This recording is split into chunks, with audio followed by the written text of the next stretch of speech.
6 horas e 58 minutos, estamos de volta aqui no Manhã no Ar e vamos direto para o estúdio da Rádio Acrítica FM conversar com a Adriane Diniz e com a Deilson Albuquerque. Eles também estão ao vivo na 93.1 e agora conversam com a gente aqui no Manhã no Ar. Olá, meninos, bom dia, tudo bem? Bom dia.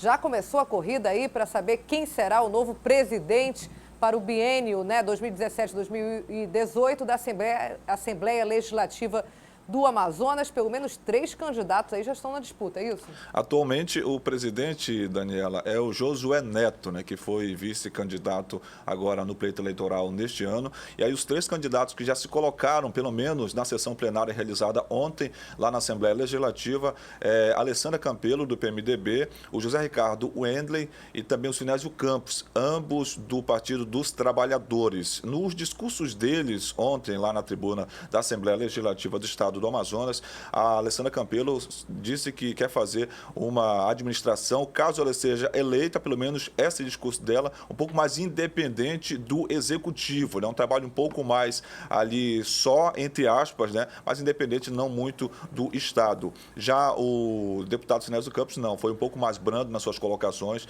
inclusive ele até se comparou que o pleito dele deve acontecer até igual o do Donald Trump, quando ninguém esperava que ele poderia chegar ao governo dos Estados Unidos, então ele fez essa comparação e acabou chegando, colocando que também ele vai sair um pouco por fora, de forma mais branda, tentando fazer uma campanha ali mais junta, unida, conversando com todos os deputados, até porque a Assembleia não pode ficar aquém do poder executivo. Então ele quer fazer essa campanha e de repente surpreender, como foi o caso do Donald Trump, foi o exemplo, a ilustração que o Sinésio Campos colocou ontem, também um dos candidatos ao cargo da Assembleia Legislativa como presidente. A eleição vai acontecer agora no final do ano, Adriane Diniz, na última sessão ordinária da Assembleia Legislativa, que acontece em dezembro, e aí quem for eleito vai assumir a Assembleia pelo biênio, no caso dos 2 próximos anos. Todo mundo quer ser o Trump, Ganhou, Quem não quer ter o seu nome associado aí a uma pessoa que venceu, a uma vitória? Agora todo mundo quer ser o Trump. Antes ninguém queria,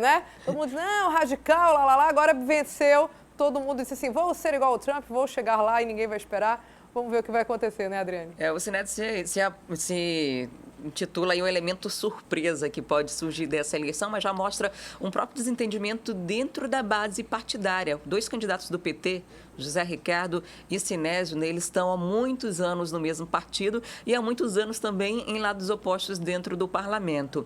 Além dos 2 que se candidatam, dos 3 que já se lançaram os nomes como candidatos, existem toda uma articulação para os cargos que fazem parte da diretoria, da mesa diretora da Assembleia Legislativa. Esse assunto era tratado nos bastidores há alguns dias, mas nessa terça-feira já foi tratado de forma escancarada lá na Assembleia. Ontem, Bosco Saraiva, por exemplo, do PSDB, já estava articulando possíveis cargos dentro da mesa diretora e até das comissões permanentes. Existem algumas comissões que elas são muito desejadas dentro do parlamento, porque tem uma influência muito grande. Uma delas é a Comissão de Constituição e Justiça, que é a primeira comissão por onde passam os projetos para analisar a legalidade e todos têm que passar por lá e isso pode segurar, travar algum projeto ou não. Tem a Comissão de Defesa do Consumidor, por exemplo, que é algo que interessa bastante pela repercussão e pelo acesso à população, pelos benefícios que ela pode trazer, também a Comissão de Saúde, enfim,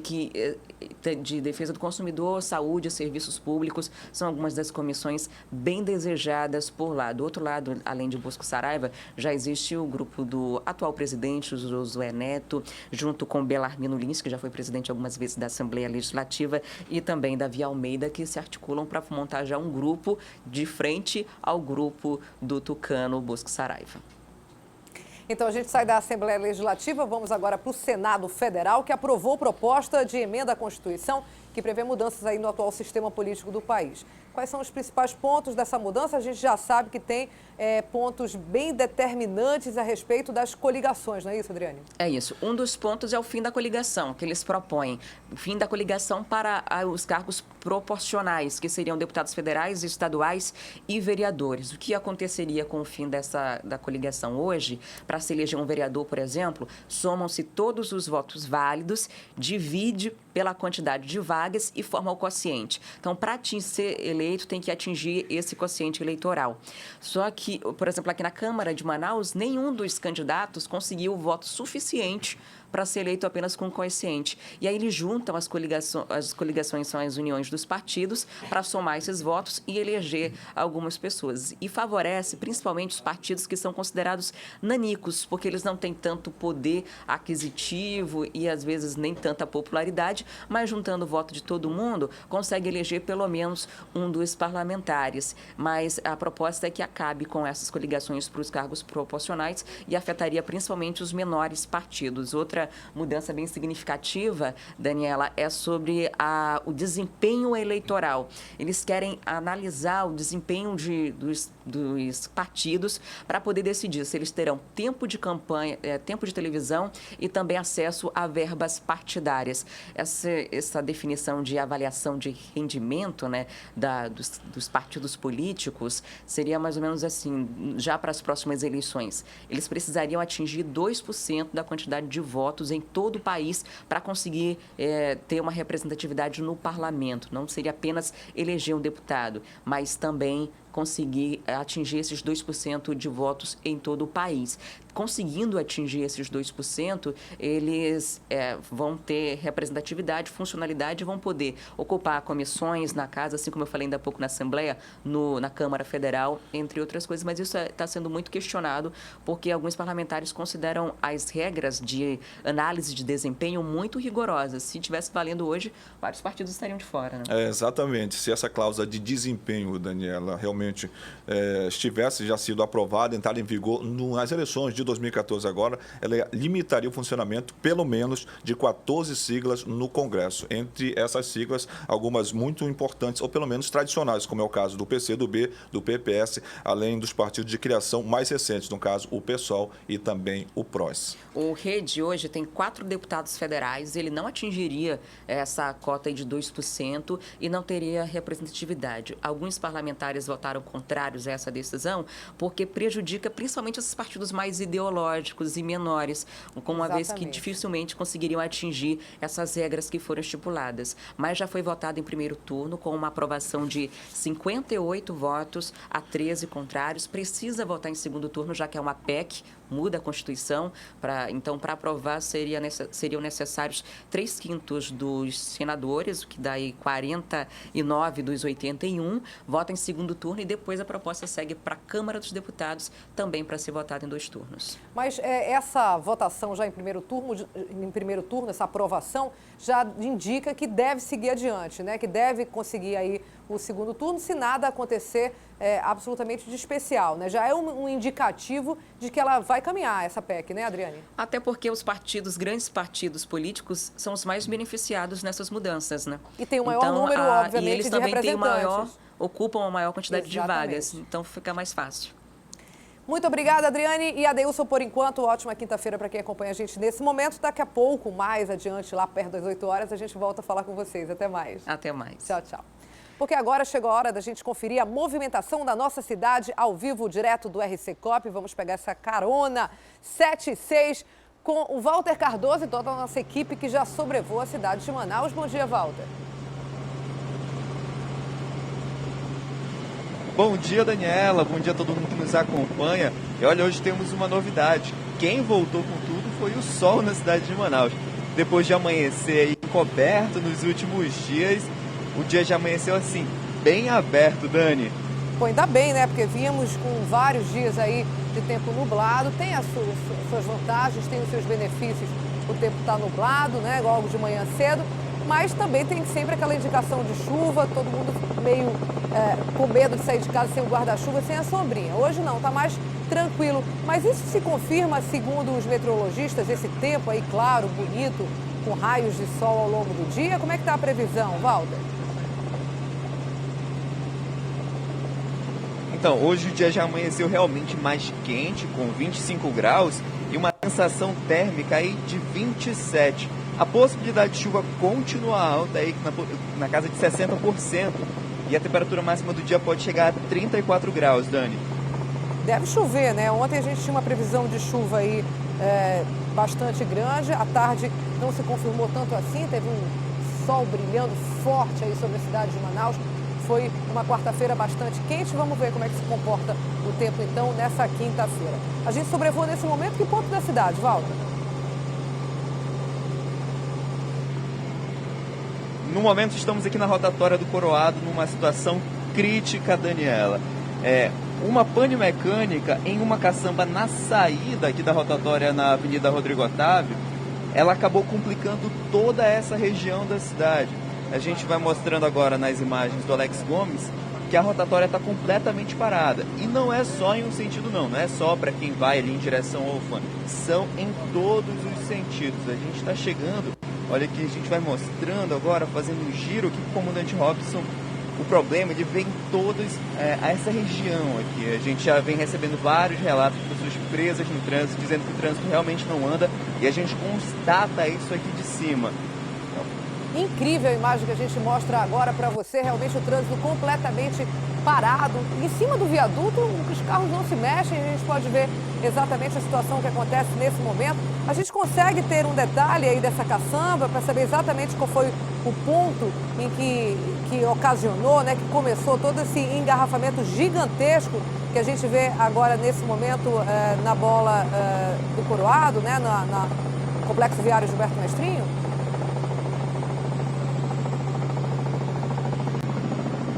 Nós estamos posicionando aqui agora, o que parece é que acabou de sair daqui, a gente ainda vê ali o agente do Manaus Trans posicionando, liberando o tráfego no local, é a sensação que a gente tem, era exatamente nesse ponto aqui, Dani. Agora a gente mostrou justamente o momento em que o trânsito começa a fluir, porque foi feita a retirada do local. Esse problema já durou por volta de 20 minutos aqui e foi o suficiente para congestionar todo esse tráfego. A gente mostra que principalmente nesse trecho de quem vai tentar fazer o acesso aqui para a Zona Leste, para a região da UFAM, muita complicação. Os agentes do Manaus Trans até orientam o trânsito, a gente percebe que onde era o ponto do congestionamento, percebe a presença deles também na rotatória, mas mesmo assim é impossível, digamos assim, controlar todo esse tráfego de veículos com essa retenção aqui. Horários de rush, né, para uma pista importante como essa, para o deslocamento das pessoas, não tem muito jeito. 20 minutos aí, você falou, para retirar o problema em questão, que era uma caçamba, já são mais do que suficientes para causar isso que a gente vê agora exatamente no vídeo. O trânsito completamente parado sobre o viaduto do Complexo Viário Gilberto Mestrinho. Também no retorno, né, na bola, ali o trânsito completamente parado. Vamos seguir um pouquinho, vamos pedir para o comandante Robson e para o Alex também mostrar aqui como é que está Cosme Ferreira, que é uma das principais saídas da zona leste da cidade, para quem quer acessar a zona centro-sul, também o centro. A gente tem nesse momento no seu vídeo imagens da Avenida Cosme Ferreira, também completamente parada, porque todo mundo que vai dobrar ali para Rodrigo Otávio está enfrentando problemas nesse momento. Então, o que acontece com o trânsito é exatamente isso, né, Walter? Completamente parado aí na Cosme Ferreira também. Isso, nós vamos seguindo aqui agora na Alameda Cosme Ferreira justamente para mostrar o tamanho do problema. O congestionamento diário, o problema diário de quem faz esse trajeto, ele costuma ser aqui nas proximidades da Avenida das Torres, que também apresenta muito problema. Mas hoje ele já chega ali nas proximidades do SESI, da entrada do Conjunto Tiradentes, que é um problema gigante, Daniela. Assim, a gente até se assusta, porque no dia a dia a gente já considera um problema quando ele chega, por exemplo, nas proximidades do Carlos Zambite, de quem vem aqui do Conjunto Petros. Mas a saída aqui já está realmente bem complicada, como a gente vai mostrando agora. Então, a opção que a gente dá é que as pessoas evitem esse trecho, possam ir, por exemplo, pelo eixo norte-sul, procurem o caminho pelo Japim, porque acessar pela Alameda Cosme Ferreira vai ser um grande problema hoje. A via está completamente parada, Daniela. Se você nesse momento está na zona leste da cidade, não pegue de jeito nenhum a Cosme Ferreira. A melhor maneira de acessar o distrito ou o centro é pela Altasmirim, porque existe uma retenção já sendo dispersada, mas existe uma retenção na Avenida Rodrigo Otávio, que está ocasionando todo esse congestionamento ao longo de todas as vias do entorno da Rodrigo Otávio, do entorno do Complexo Viário Gilberto Mestrinho. Essa aqui é a Cosme Ferreira. A gente sobrevoa agora que ponto da Cosme Ferreira? estamos aqui na saída do conjunto Tiradentes. Nossa, bastante longe, essa cena curiosa né, agora, esse é o Walter? cruzamento aqui. Bastante longe lá da Rodrigo Otávio, a gente vê uma situação como essa. A gente está a quilômetros de distância do ponto ali principal do engarrafamento e a situação é esse bolo de carros em frente ainda do conjunto Tiradentes. Impressionante. Isso, estamos aqui, para ter uma noção de quem não conhece o Conjunto Tiradentes, é próximo aqui ao Clube do Trabalhador do SESI, um pouquinho, uns metros à frente, para ter uma noção realmente do tamanho do congestionamento, do tempo que as pessoas que estão aqui vão precisar até chegar, por exemplo, à rotatória, que é quando o trânsito começa a fluir. E olhe lá, porque assim, se você seguir, por exemplo, na Avenida André Araújo, o tráfego realmente segue, mas na Rodrigo Otávio ainda tem mais congestionamento. Então, como a gente falou no começo, quem puder evitar essa via, ir pela Altasmira, ir pela Grande Circular, pelo eixo norte-sul, por dentro do Japim, são as melhores opções, porque a Alameda Cosme Ferreira está intrafegável na manhã de hoje, Dani. Uma caçamba parou, né, em frente ali aos muros do INPA na Rodrigo Otávio e acabou ocasionando todo esse engarrafamento que começa antes do Clube do Trabalhador na Cosme Ferreira e se prolonga por toda a extensão da via. A caçamba já foi retirada, agentes do Manaus Trans, como a gente mostrou, já estão trabalhando no local, mas ainda vão faltar alguns minutos, né? Vão precisar de alguns minutos para que o trânsito seja restabelecido num horário que normalmente já é de rush, já é de bastante engarrafamento. Na manhã dessa quinta-feira piorou por conta dessa caçamba aí que enguiçou lá na Rodrigo Otávio. Obrigada, Walter. Daqui a pouquinho a gente chama vocês novamente. Até já. E o Instituto de Proteção Ambiental do Estado do Amazonas tem realizado campanha de combate às queimadas no interior do nosso estado. A intenção é sensibilizar a população para reduzir os focos de queimada, evitar incêndios, mesmo nessa época em que a temperatura está mais amena. Sobre esse assunto eu falo agora com a Thea Morel, ao vivo. Olá, Thea, tudo bem? Como é que esse trabalho pode ser realizado? A gente sabe muito bem que ainda é um costume no interior queimar a floresta, porque assim alguns agricultores rudimentares ainda acreditam que queimando aquela matéria orgânica, o solo, que é pouco fértil na nossa região, vai ganhar todos aqueles nutrientes, o que é um erro, porque em 2, 3 anos a gente já sabe, a chuva lava esses nutrientes e aí temos um solo morto, sem floresta, além, obviamente, dos malefícios da queimada relacionada à fumaça, por exemplo. O que pode ser feito, hein, Thea? Bom dia, Dani. Bom dia a todos. Bem, olha, o Instituto de Proteção da Amazônia, junto com outros órgãos do governo do estado, iniciaram, desde junho, essa campanha que tem o nome de Diga Não ao Fogo. Nessa semana, entre os dias 7 até o dia 11 de novembro, eles estão concentrados no município de Manicoré, que fica na zona sul, na área sul, na porção sul aqui do estado do Amazonas, e que é uma área que também sofre com as queimadas e com o fogo. Para falar um pouquinho como é que esse trabalho tem sido desenvolvido, a gente trouxe aqui a Terezinha Melo, que é a gerente de educação ambiental do IPAAN, e a educação ambiental é um dos pontos muito importantes justamente para orientar esses agricultores e essas pessoas que realizam as queimadas aqui no nosso estado. Bom dia, Terezinha. Terezinha, vamos explicar para todo mundo como é que tem sido trabalhada essa educação ambiental, principalmente junto aos agricultores, A Daniela estava falando ali que existem hábitos que são hábitos que vêm de muito tempo e que precisam ser mudados, e a orientação é essencial nesse sentido, Isso. O IPAAN já vem trabalhando permanentemente nessa questão para sensibilizar as famílias nas comunidades rurais e na área urbana também das cidades, no interior, para reduzir os focos de queimada. De que forma? Com palestras para as lideranças, orientação, abordagem nas residências, levando aquelas mensagens educativas da equipe de educação ambiental do IPAAN, que inclusive se encontra no município de Manicoré até sexta-feira, até amanhã. Então, mas o trabalho mesmo, além de ser permanente em todas as ações que são realizadas nos municípios, começou em junho, na Balsa da Marinha, quando os barcos iam para Parintins. Os barcos foram abordados, receberam orientações daquelas pessoas que estavam nos barcos, receberam orientações da nossa equipe em relação à campanha, em relação às queimadas, que o próprio título é Diga Não ao Fogo.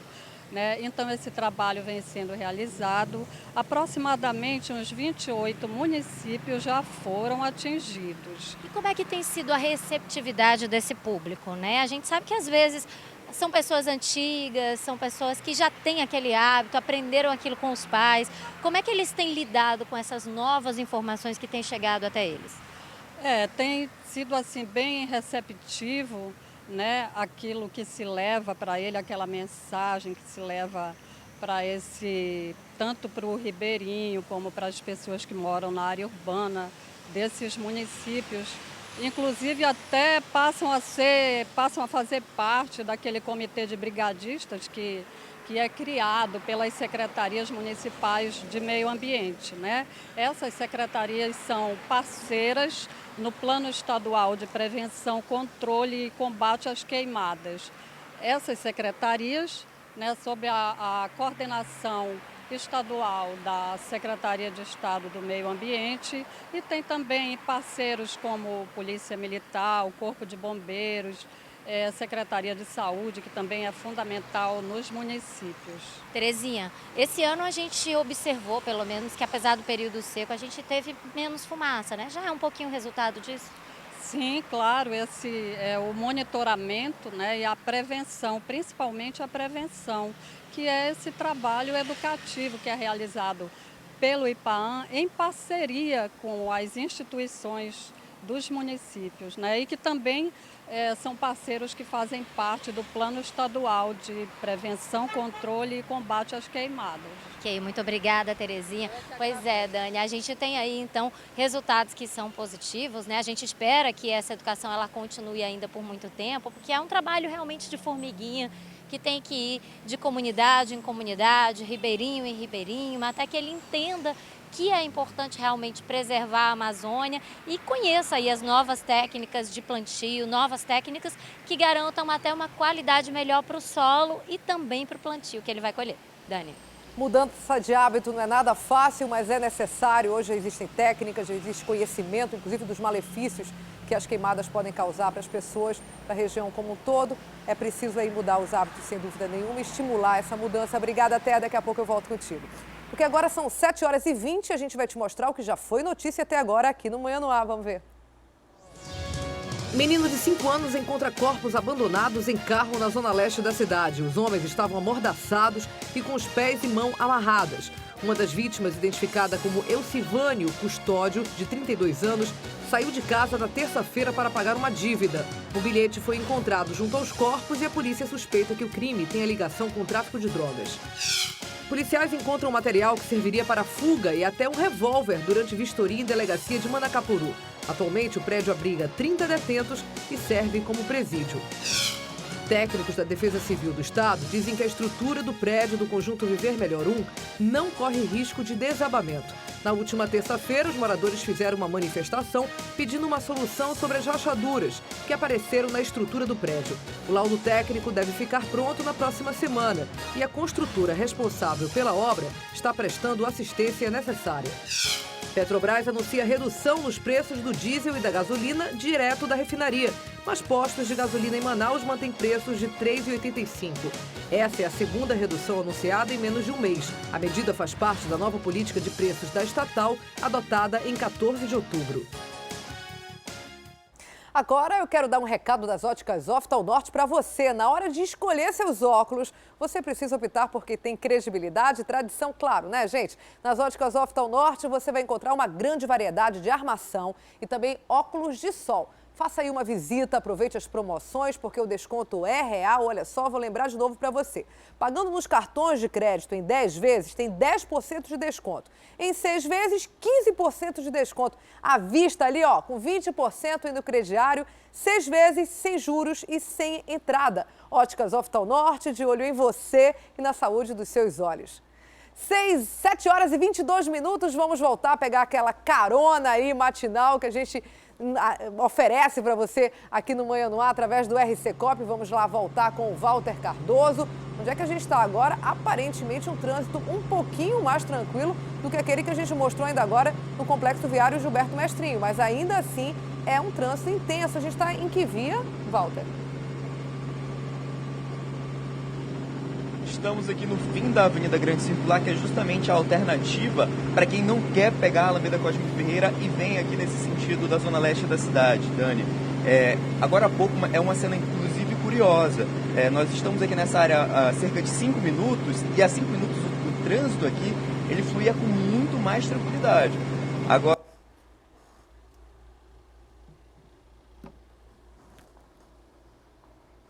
A gente tem nesse momento imagens, teve um travamento aqui no nosso canal, no nosso sinal do RC Cop, mas a gente mostrava exatamente a Avenida Altasmirim, o finzinho da Grande Circular. Agora a gente volta então a falar com o Walter, porque foi restabelecido. Você estava contando para a gente, Walter, antes desse problema do sinal, que estava tranquilo e em 5 minutos mudou tudo de novo e passou a ter um trânsito mais lento nessa região, é isso? Isso mesmo, nós tínhamos inclusive o relato de um acidente aqui na Grande Circular, mas que mesmo com esse pequeno acidente, que foi liberado cedo, não existia nenhum tipo de reflexo aqui nessa via. Mas com as pessoas desviando o trajeto para evitar a Alameda Cosme Ferreira, aquela situação crítica que nós mostramos logo cedo, o tráfego aqui começou a ficar bem mais intenso e em questão de minutos a gente já nota um pequeno congestionamento, principalmente aqui nas proximidades da rotatória do Armando Mendes, Dani.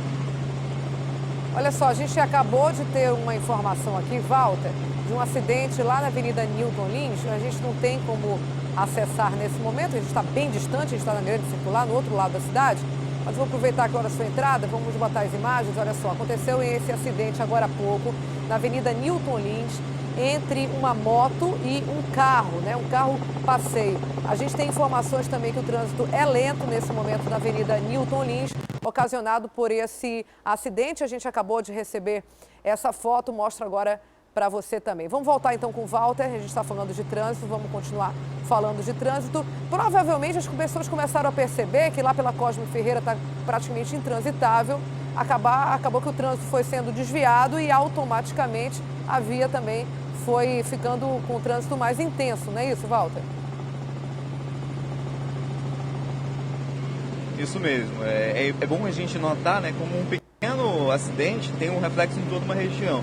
Nós vamos seguindo agora pela Avenida Oitis, justamente para mostrar de quem sai da Avenida da Grande Circular e segue aqui pela região do Distrito para evitar aquele trânsito. Após a rotatória, o trânsito flui com muita tranquilidade.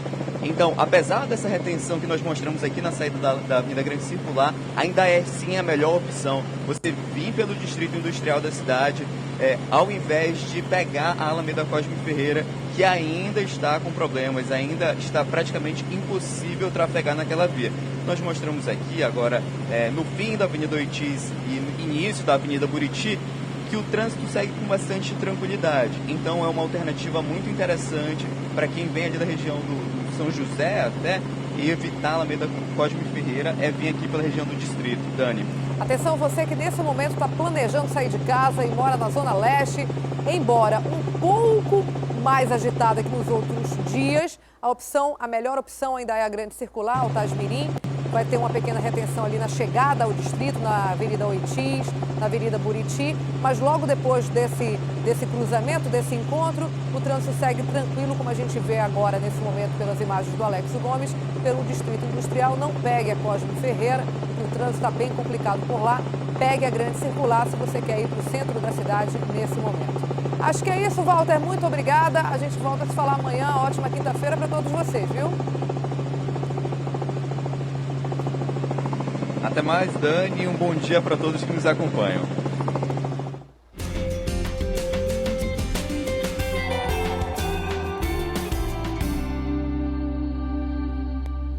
Você sabia que não manter uma rotina de sono e, consequentemente, não se alimentar bem por causa da diferença de fuso horário pode ocasionar doenças como diabetes ou até pressão alta? Mas com alguns cuidados é possível sim ter uma qualidade de vida, mesmo tendo que trabalhar no terceiro turno ali à noite, né, ou na madrugada. São dicas que a gente vê agora no quadro Mais Saúde para você. É possível manter qualidade de vida, basta ter disciplina e rotina. Vamos ver. Segundo o IBGE, aproximadamente 13 milhões de brasileiros trabalham à noite. Mas trocar a noite pelo dia tem seu preço e o cansaço é inevitável. É um serviço que é mais cansativo, né? A perca do sono. No caso, a gente dormir ao dia não vai recompensar o que a gente perde à noite, né? Trabalhar no terceiro turno pode até ser lucrativo, mas provoca uma desordem no organismo e a falta da regularidade do sono é a principal causa dessa confusão. Toda vez que a gente muda o ritmo biológico do corpo, ele gera uma desincronização. E essa desincronização se torna cada vez mais prejudicial se ele tem, além do turno noturno, um turno rotativo.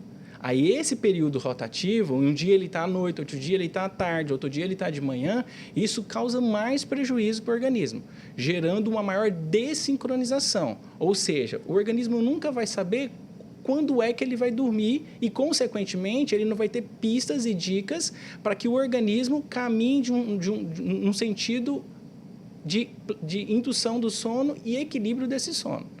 Outro problema prejudicial à saúde para esses profissionais é o descuido com a alimentação.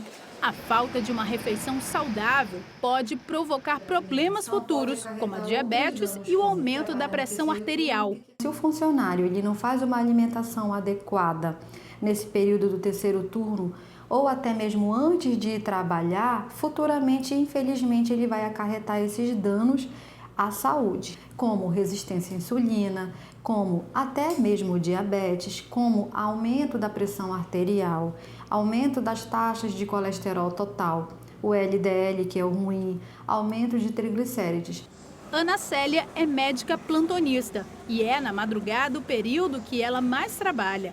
Por plantão, Ana atende cerca de 30 pacientes. Para aguentar a jornada, os cuidados começam antes mesmo de chegar ao hospital. O descanso é fundamental. Todo profissional que trabalha à noite ele tem que ter, porque tem que ter atenção redobrada tanto à noite, né, quanto à disposição. Então, eu sempre, antes de vir trabalhar à tarde, geralmente eu estou descansando. Mas é possível trabalhar à noite e ter uma boa saúde.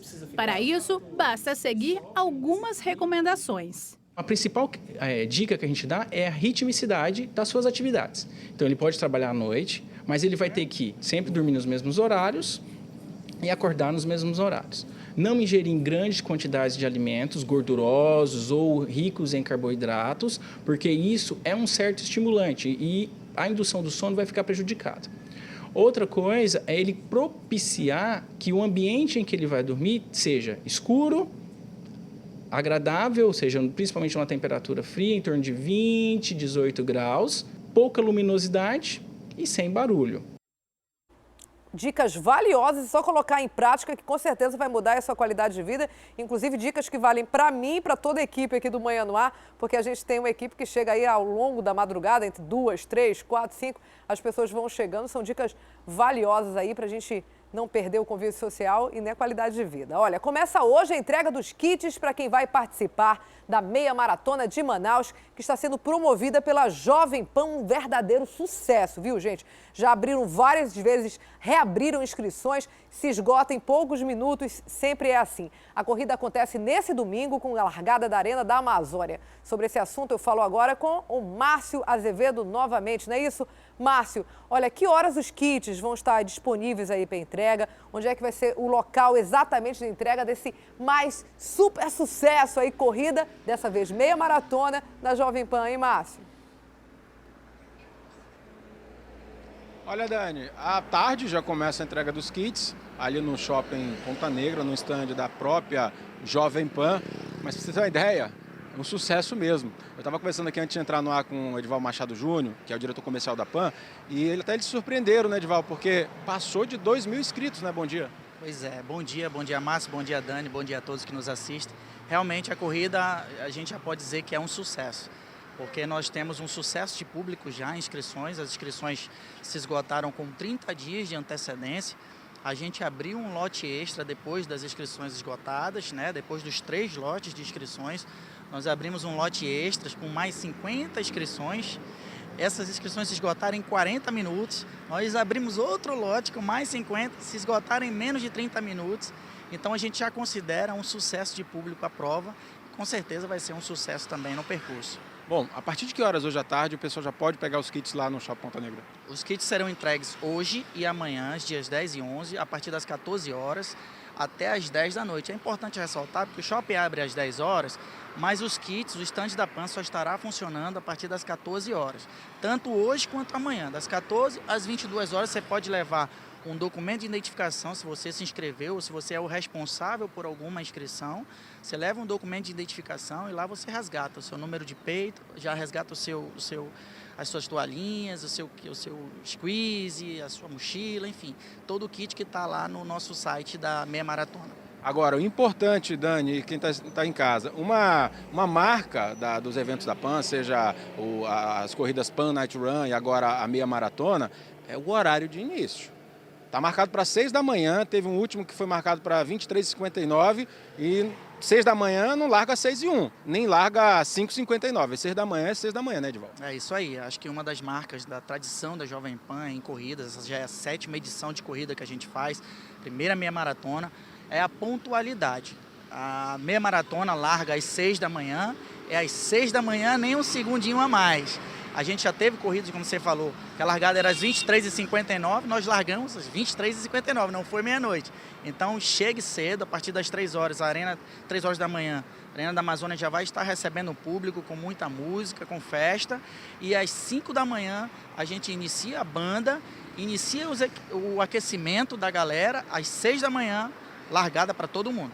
Bom, vamos falar desse percurso, um percurso que para muita gente é extremamente desafiador. A gente tem a costume das provas aqui em Manaus ser 5, 10 quilômetros, a própria PAN em outros eventos já desafiou o pessoal de sair de 5 e ir para 8, quem corria 10 e correr 15, e agora você chega com meia maratona. Então, que percurso é esse? Vai ter muita ladeira? Como é que é o grau de elevação? Explica para o pessoal que está em casa. Esse realmente é o nosso diferencial. Acho que as corridas da Jovem Pan, elas vêm obtendo o sucesso que vem obtendo já nas últimas edições e nessa, por conta desse diferencial, né? Dessa diversidade que a gente coloca no percurso.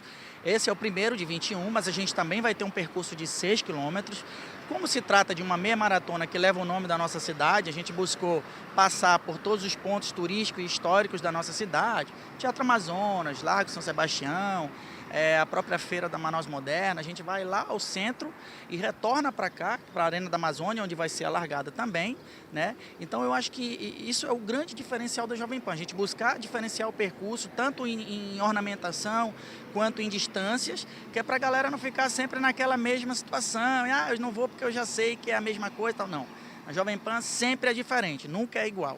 Legal, e justamente nessa diferenciação a gente não vai falar, mas vocês estão preparando novidades para o ano que vem, há até a possibilidade de entrar novas modalidades aí nesse calendário, mas está tudo ainda no caldeirão, sendo preparado, porque vocês querem trazer mais inovação para esses eventos esportivos da cidade, né, Edivaldo? Com certeza, a Jovem Pan é uma rádio jovem, né? Até pelo nome que já diz, a gente está sempre muito envolvido com o esporte, a gente tem campeonatos de arrancada da Jovem Pan, a gente tem o wakeboard, campeonato de wake da Jovem Pan, tivemos a metapa esse ano. Ano que vem a gente traz o brasileiro de wakeboard para Manaus com a Jovem Pan, né? Já estamos aí com tudo preparado. A gente tem aí a previsão de fazer uma etapa de ciclismo também, e as corridas da Jovem Pan, que não podem faltar, vão estar com a gente também aí no calendário 2017. Muita surpresa por aí na Jovem Pan. Legal, Edivaldo, obrigado pelas suas informações. Então, reforçando para você que se inscreveu para essa meia maratona a partir de hoje. Hoje, a partir das 2 horas da tarde até 10 da noite, retire seu kit lá no Shopping Ponta Negra, no estande da PAN. Amanhã também, nesse mesmo horário, entre 2 da tarde e 10 da noite, retire o kit, porque no domingo, cedo, tem esse desafiozão aí para quem vai encarar os 21 quilômetros. Eu fiquei na dúvida, Dani, eu não sei se a nossa amiga Adriane Diniz vai participar dessa vez, que ela sempre participa. Depois, quando você entrar na rádio, não sei se você ainda vai entrar, questiona ela, porque ela gosta desses desafios e eu sei que ela viajou até para o exterior para correr uma meia maratona. E agora com essa meia maratona aqui não precisa ir muito longe não, eu acho que ela vai participar, hein? Verdade, Márcia Azevedo, vou perguntar para ela mesmo, ela foi para Buenos Aires aí, foi a primeira meia maratona da vida dela, fez publicações nas redes sociais, é uma conquista, né? Um desafio, como você falou. Agora, Márcio, com certeza vai ser um percurso sensacional em Manaus, porque ele foi traçado, inclusive, para passar por pontos turísticos, né? Então a gente está preparando aí uma super cobertura também, mostrando esses nossos corredores maratonistas nessa meia maratona que vai passar por grandes pontos turísticos, belas paisagens da nossa Manaus. Obrigada, Márcio Azevedo. Agradeço também o Edival Júnior aí. Vamos estar junto no domingo, com certeza, não correndo, né? Apenas cobrindo com o jornalista. Obrigada, Márcio. A gente te chama depois. Porque agora são 7h37, a gente faz um pequeno intervalo e volta daqui a pouco com mais informações sobre esporte e também dicas de cultura para você. Sai daí não, a gente volta já já.